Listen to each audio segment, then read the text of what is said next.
Hey everyone, Adam here, So Wizard Podcast, sitting down with Corissa Grant to talk about her new project, Worthy Chaos. How you doing, Corissa? Oh, good. Thanks for having me. Yeah, it's a little weird to do an introduction after we just talked for 15 minutes, but... so before we get to your current Kickstarter, which we will definitely get to and push people to, what was the kind of genesis of you getting into creating this project? So everything stems back to Resident Evil 2. I played the game. I got obsessed with it.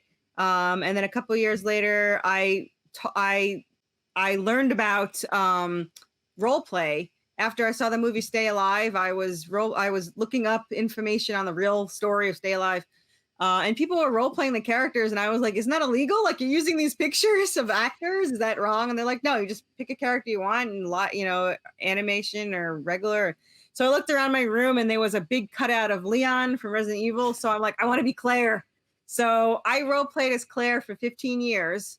And I'm dyslexic, so I started as a one-liner. Then I went to para, multi-para, and now I could do 6,000 words in a couple of like an hour or two. So I've gotten a little better. I'd say so. Yeah. So what this story was, for 11 years of that 15, I had this idea on an angelic weapon. That's pretty much all I had, and a little bit of the character. And when I met my co-writer, I said, "Do you want to take this role with my character?"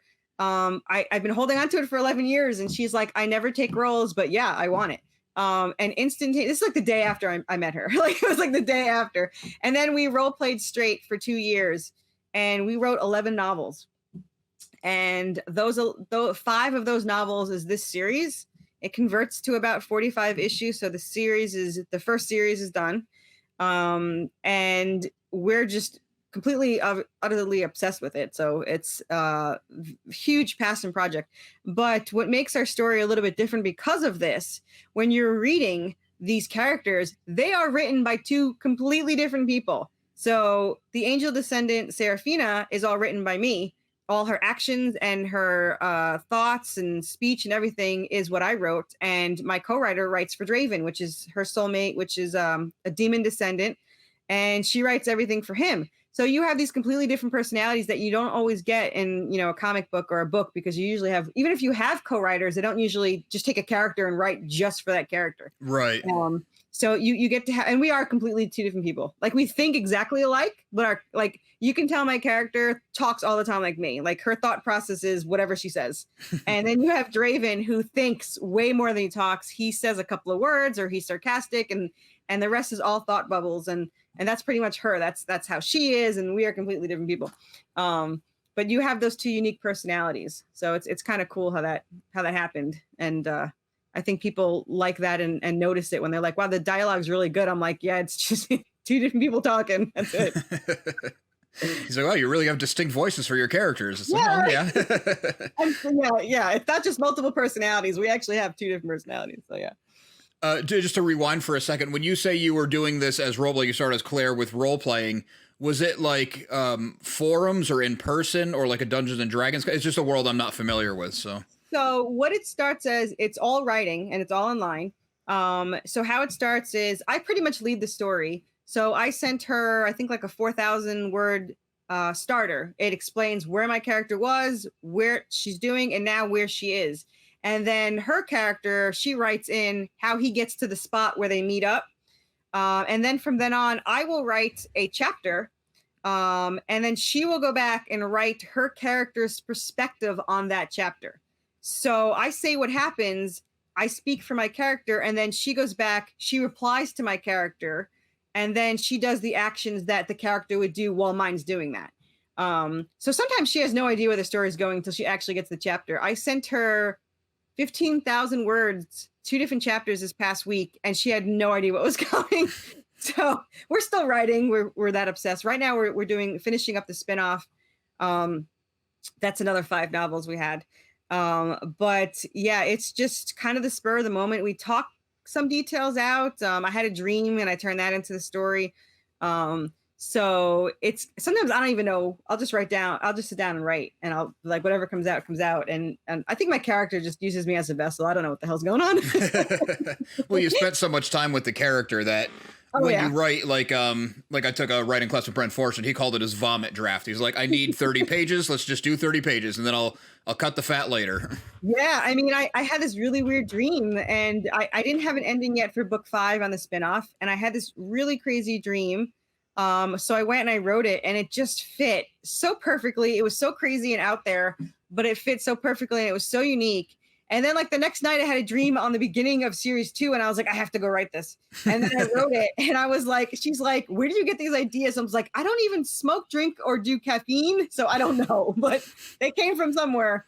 So I'm just lucky. I guess I'm creative. So I guess that's my skill is the storytelling is my gift. It also sounds a lot like with how much you're writing, like the volume of it. Your brain is in that world probably more than it's in your actual world. So trust me, I even told my husband. Yes, I was like yesterday. I was like, do you ever get worried how obsessed I am with the story? He's like, nope. He's like, I've never seen you happier than when you have this going on. And I mean, I either I'm thinking, reading, writing, or planning or talking about the story. Like, I don't think there's any time during the day that I'm not at least thinking about it, or dreaming about it. So yeah, my brain, you're right. My brain is probably permanently at that point. And yeah. Well, that's good, because it sounds like you guys are really prolific. Yeah. You mentioned you had a bunch of novels a few times. The Worthy Chaos, like the banners I see behind you, that we're gonna get into more depth with your current Kickstarter, is a comic book. When you mentioned these novels that equal 45 issues, did you ever self-publish, Amazon Kindle those novels? No. So the reason why we didn't, one, I'm not gonna lie, my writing skill is always, it's storytelling. Whereas she writes like a novelist should write, detail and all that stuff. I'm really the storyteller. But we had asked an editor, like, is this something somebody would read? And, because you're writing from 2 different perspectives. And she said you'd have to merge the story together and you'd probably lose about half of it. So we didn't even want a dime if we had to do that. We were just like, nope, we don't want to ruin the story. We love both the characters. We don't want to lose anything. So I actually had gone to say, I'm just going to print it out for us from like lulus.com. I'll get a cover made for us and we can read our novels whenever we want. And while looking for the artist to just draw the cover for us and no other reason, they were kind of cartoony. And I said to her, we're role players. So we had actors in mind when we were writing and whatever. So I said, do you mind cartoony or should I keep looking for realistic? She's like, cartoony's fine. And then like a light bulb went off and I was like, well, if you don't mind cartoony, what about a comic book? And she's like, that would be awesome. Here I am. So you kind of fell into it accidentally.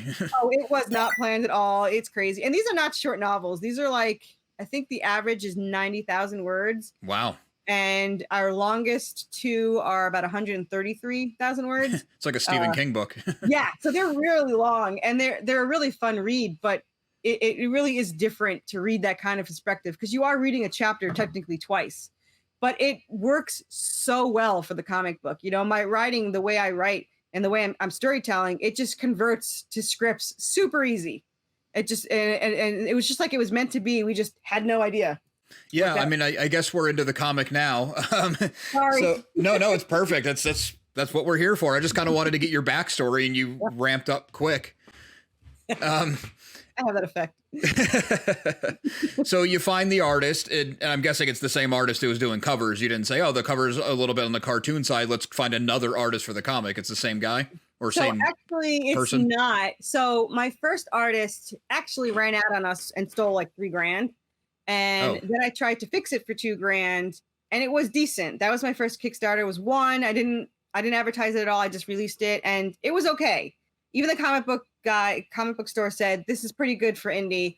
However, when I found my new artist for issue 2, because that one obviously ran away, he's so much better and he's so amazing that I was like, screw the $5,000, you have to redo 1.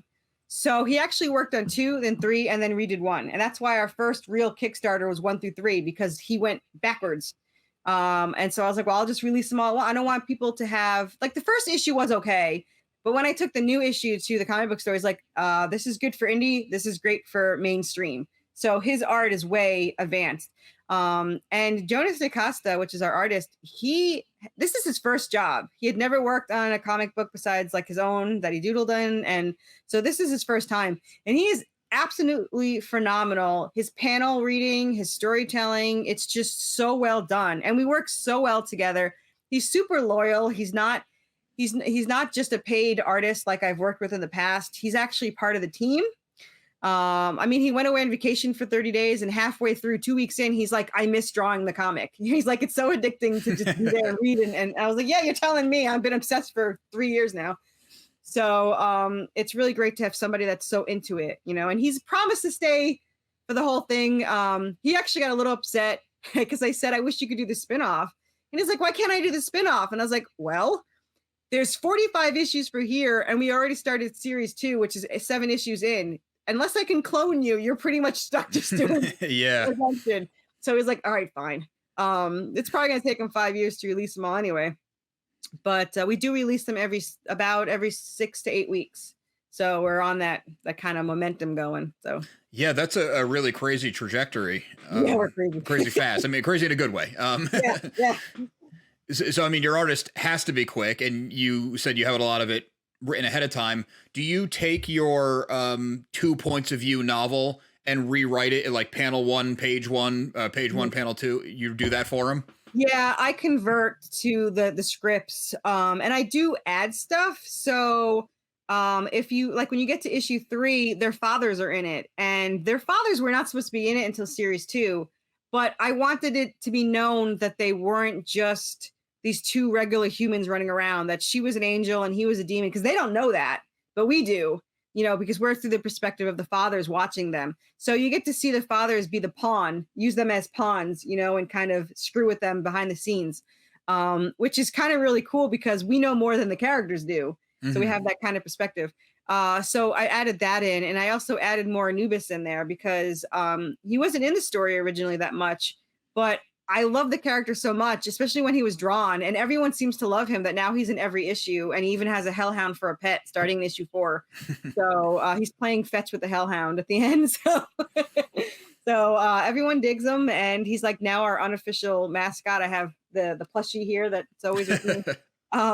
And so he's such a cool character, and you get to see him evolve, you know, because right now he's being controlled by her father to follow, Seraphina. Well, the main thing is that the fathers are after this angelic weapon that she was created from, and they need to use her to use it. And her death would activate it as long as they kill in a certain way. So their whole thing is to both keep her alive and kill her at the same time, just in their own way. So you have this angel and this demon, which is their fathers, trying to get this weapon from her, which she doesn't know about. So you have the Anubis going after her. You have these monsters going after her. Draven's father uses hellhounds to go after her. So it's mostly a survival horror that they, you know, it's Buffy the Vampire Slayer meets Supernatural in Silent Hill and like the Resident Evil world. So it's got all these components just smushed in there. I know someone else called it Romeo and Juliet in Hell, which is very accurate. All right, that sounds cool. It's funny, too, to hear you say that you had all these things written for years and you and your friend are writing them and you're just moving right along. But when given the chance, like as a writer does, you're never done editing. So you still add stuff in. Yeah. The more I write, and then I'll just be like, you know, we didn't do this in the story, but wouldn't this be cool? It's like, oh, you have to add that in. And the only thing we pretty much don't change is their speech. You know, they pretty much say what they said or their thoughts or whatever. So that stays, but things that happen around them kind of evolve a little bit. And, you know, we didn't picture a comic book when we were writing it. So it's kind of cool to add these elements that we didn't even think about. So it's really fun to do that. Like, especially our book 3, which is issues 15 through 24. I'm working on the scripts for those. And Anubis wasn't really in that, but now he's a very prominent part of it. And because Anubis controls the dead, you know, they're in a zombie infested city. So they're trapped here for those 10 issues and they're going through it. And he has to keep her alive because, you know, she's important. So in the background, you'll see like something stalking her and then like an axe come down to kill it. And she has no idea. She'll turn around and nothing's there. You get like this really weird perspective of Anubis helping her by also stalking her at the same time. So I love drawing it. And since I didn't have him in the original, at first when he came out of the portal, I thought he was just gonna kill everything with the axe. But then I'm like, wait a minute, he's Anubis, he controls the dead, and he just like holds up his staff and like they just part like the sea. And it was just a cool image to picture, like, oh, I'm putting that on a cover because I want the parting of the zombies. And yeah, that's cool. A catchy image. Yeah. Yeah. Going from a novel format where there's a lot of dialogue because, the characters have to explain how they feel and this and that. And plus you can do the internal dialogue in their heads, which you don't really get in a comic so much. Did you have to cut a lot of that back or describe it more in pictures? So we cut back a lot, but we did. Someone said it was so retro, but everyone seems to love it. We have more thought bubbles than probably any other comic because you're going from that novel to that. And because Draven thinks more than he speaks, you kind of need to do that to get in his head. Like this issue that's coming out, issue 5, he's struggling to convey how he feels about her because she wants to leave. She's trying to protect him. She's like, my demon brother's after me. The vampires are now after me and they're going to track me down. So she tries to leave, but she obviously she doesn't want to leave, but so he's trying to come up with something in his head to tell her not to leave. And he comes up with all this stuff to say. And all he winds up saying is just don't leave. Like he has like all these thoughts in his head. He can't get them out. So it's kind of cool to see that internal struggle that she has no idea what's going on inside his head while we're reading it. So it's kind of cool to get that kind of thought thing. So, but as far as dialogue, yeah, it was cut down a lot because when you're writing a novel, you just write whatever the hell you want. Yeah. You don't have to think about it. And when I first did my first script, I handed it into a letterer and he said, would you like to see any of the art or did you just want all dialogue? And I was like, all right. So my first script wound up being 2 scripts because I had to, lengthen the panels and do more panels per page. And then so my first script was magically 2 all of a sudden. That's funny because I've experienced that and I've heard that from a lot of other people when they first switch mediums and the artists are always annoyed, be like, can they see any of what I draw? Yeah. I didn't think that through. But I'm learning now, I'm trying to picture how much is this, how much space will this take? And sometimes I'm in the opposite. My artist is like, you only have 3 panels here. All they're doing is talking. You can have 3 more. It's like, I don't know. It looks like a lot to me. Yeah. So he actually saved me 3 pages in the last one because I'm not used to speech. It's almost all action. They get 3 pages of talking and then they get attacked by something. So it's there's not a lot of talking. It's a lot of action. These issues are our version of vampires, which we call them clotters. They're subspecies. And their heart beats every 6 hours, just enough to keep off rigor mortis. Because I always hated it that vampires would get cut when they would bleed when they get cut, but they have no heartbeat. So ours has a heartbeat. And also they have a hive mind. So if one of them tastes your blood or bites you, any of them can track you anywhere you go. And if you kill one of them, they all go after you for revenge. So of course she kills one and then they have to go track down every single vampire in the family to kill them. So it doesn't track back to them. So that's kind of what 4 through 6 is them trying to fight this family of vampires. And is 4 through 6 what's launching on Kickstarter? Well, as we recorded, it's going to be tomorrow, but when this comes out, it'll be now. Yeah. So we always release all of them together. So it's for issue 5, but for newcomers, they can literally buy issue 1 as a PDF or issue 2 or issue 1 as a PDF or issue 1 as a print, or they could buy 5 as a PDF or 5 as a print. And then we have all of them as add-ons. You can get any PDF you want, and they all come black and white in color for PDF, so you get 2 PDFs per $5. And then we have all of the variants from last campaigns there. We have all the variants from this campaign, so people don't have to get higher tiers for certain things because we kind of don't want people to have to spend that kind of money when all they want is one thing. So we do have a ton of add-ons. We have 20 tiers and 30 add-ons. There's a ton of add-ons. Yeah. One of our popular ones that I had not advertised at all, not once, in my 42 interviews for the last campaign was you can be drawn in for that one as a vampire and get killed any way you want. And I hadn't mentioned it once. It wasn't there when the Kickstarter launched. It was a week in. So I didn't really tell anybody until the day of, and then 3 people bought it. So so I probably should have advertised it a little more. But this time we have where you can be drawn in as a zombie. You can stagger on and you can pick your demise. We only have 10 spots available. It's only $99 to do it, or there's like a $145 tier with the current issue. And that's for issue 8. But whoever buys it, they get the PDF included, and they will get it like 3 months early. So they will actually get it before anybody else gets it. Oh, that's cool. Yeah. What were some of your other tiers? I mean, you have a lot, so maybe not all of them, but Yeah, well, what are some standouts, like something that's kind of unique or that you personally really liked? So my plushies are really big. We have several different ones. I think this campaign is only these 2 for this time. Next time will be our skeleton bird, which is this one, which is one of my favorites. We have homemade statues of 2 kinds of Anubis. We have Chibi, which is cute, angry Anubis, and tall Anubis. We have I think there's only 2 or 3 left of our 3D printed statues. They won't be made again because the artist just doesn't do it anymore. And our new campaign, which isn't unique for everyone else, but it's unique for us, we have metal covers. So we're actually releasing the entire 1 through 5 as you can get them as a tier of metal covers. And then we have issue 5 variant B as a metal cover, which they're absolutely gorgeous. I don't know if you can see it on camera as well, but I never in my life seen a metal cover before, but I think they're really absolutely gorgeous. And all our pages, by the way, in case anyone wants to know, generally they're between 24 and 32 pages, but they're also 80-pound glossy weight. So these are not lightweight comic books. Add metal to it and you've got even bigger ones. But they're really beautiful. This cover, by the way, is issue 4. This is our DC artist, Ken Hunt. He worked on Batman and Harley Quinn, and the colorist is the current internal colorist for Lady Death Universe.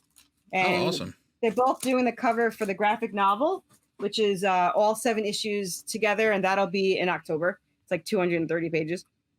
So yeah, so we have some really cool tiers, and we have a gold-plated coin of Anubis for the higher tiers, and I think we have a pillow and some other handmade clay statues of the 2 characters and our zombie merman. That's awesome. Yeah. I mean, you said you've only been at this about 6 months doing the comic proper, but the amount of like merchandise and stuff you have already is great. I'll give you a secret. I wanted to own all these, and it's tax deductible to sell it. So best hobby ever. Yeah, so for any person who wants to create something, that's the way to do it. It's the best. Like, I wanted plushies so bad, and I spent a fortune on it. And someone's like, "Oh, I would love to get a plushie," and I was like, tax deduction. So now everything I buy, I make an extra one. So like the plushies only have 1 each extra. My co-writer and I each get 1, and then we sell 1. And then the statues we each have 1, and then we sold 1. Oh, so those tiers are limited to 1. Yeah. Yep. Oh, okay. I didn't know if you were like taking them and then like putting in an order for 20 plushies or whatever. No, these are actually handmade. So these are a little bit trickier. We are looking into next year getting them commercially released so that we can bring the price point probably down by probably more than half. Like it'd probably be like 75% cheaper, but it won't be the same quality. So these are limited edition. I have 3 left. I sold a couple the last 2 campaigns. But once these are gone, we're probably not going to buy them again, and we'll probably get them commercially released, which they'll be nice, of course. But I mean, he has, I don't know where it is. He has his 3D staff that he holds. So yeah, my guy's never being sold. This one's my emotional support, Anubis. He hangs out with me for every single campaign. We do have some shirts too. This is the covers from the last issue. Those are limited as well. They're very hard to ship. So we have I think 2 hoodies left. Someone bought 3. And then we have 2 hoodies left, I think, and 3 or 4 t-shirts. So once they're gone, they're probably gone for good. I can't verify that. But right now, I probably wouldn't buy them again. We ship out really fast. I got the order in on Friday, and I shipped the entire thing out on Saturday. Oh, great. And I hadn't even got my campaign money yet because it was 5 days before the campaign money, but I didn't want to wait. So I'm like, I just shipped them all out. So we try to do them as fast as possible. I try to get everything set up before. So I don't like to make people wait. So I just like the faster it goes. And one other thing that is a cool add-on is we had a song that was written just for our characters. The lyrics are based on our 2 characters. and it's from Permissible Indulgence, which is a really great new band. And you can get the downloadable song for like, I think it's $4, and you get the vocal version and the instrumental version. And the video for the Kickstarter, that's the background music that's from our song. So, oh, that's very cool. Yeah, we're crazy. Is that something else you just wanted to hear? And you're like, well, I can mold it into my Kickstarter. It seriously is like, hey, they have really good music. Can you write a song? Yes, we can. Great. And the first lyrics he did were just spot on. I mean, it's angels and demons in a war, so it was perfect. They are redoing it in 2 months. So they're gonna record it live, which before was done digitally. So we'll see how that goes, but we'll probably have a different release for it next year. So yeah. Awesome. Well, aside from the Kickstarter, because obviously that's going to be the most important link, which will be in the description. Is there anywhere else you want to send people, like your socials or anything like that? So on Twitter, I'm at worthy_chaos. We have about 5,000 or so followers, and we tweet a lot of things out, like covers and stuff like that. We have a Facebook page, but our best thing really is our Facebook group. If you just search Worthy Chaos, we're in there. We have like 500 members. We just started like 3 weeks ago. But we show things there ahead of time. Artists can show their artwork. Other indies, which we're very supportive of, can show their stuff and everything like that. And for Kickstarter, you don't even have to follow a link. You just have to search Worthy Chaos, and we are the only thing that pops up. So we have that. And then anyone can follow me, Corissa Grant, on Facebook. If you're new indie people, I absolutely love to follow and support and help everyone. I back a ton of campaigns. I also send updates of my campaigns with them in it. The bottom of my Kickstarter has their campaign, and we really just like to have a really supportive community, and I'm very lucky that I have those other indies there to support me as well, because they helped me in my first campaign, and they're still helping me, and I'm very lucky that they're there. So it's good to get into. Well, that's great. Well, Chris, I really appreciate you taking the time and, bringing us along on your journey, and for only being in it 6 months. I mean, it sounds like if you described everything and didn't tell me how long you're doing it, I would have assumed 5 years. So yeah, I got made fun of in a nice way, but they were going through a panel on an interview, and they said, oh, you're, I don't know if you know who Rob Matari is, but follow him. If he's Night Wolf, find him on Kickstarter. His campaign ended, but he has it all the time. He's on issue 7, and they said, that's really good for an indie. How long have you been doing it? He said 5 years. And then they got to mine, and they're like, what have you releasing? I was like, issue 5. Like, how long have you been doing it? I was like, 6 months. So like, it was like, so Rob's like, yeah, she's doing really good for a rookie. So I think we're just more crazy than other people. But it does help that it's already written and that my artist is crazy loyal and crazy into it. So that helps too. So. Yeah, that's definitely a good place to be. Well, Corissa, thanks again. I would say good luck, but you don't really need it. But, good luck just the same. Thank you so much. I really appreciate being on here. Absolutely. And, it sounds like you're kickstarting a lot. So we'll just do this again sometime. Perfect. I love that. Thank you.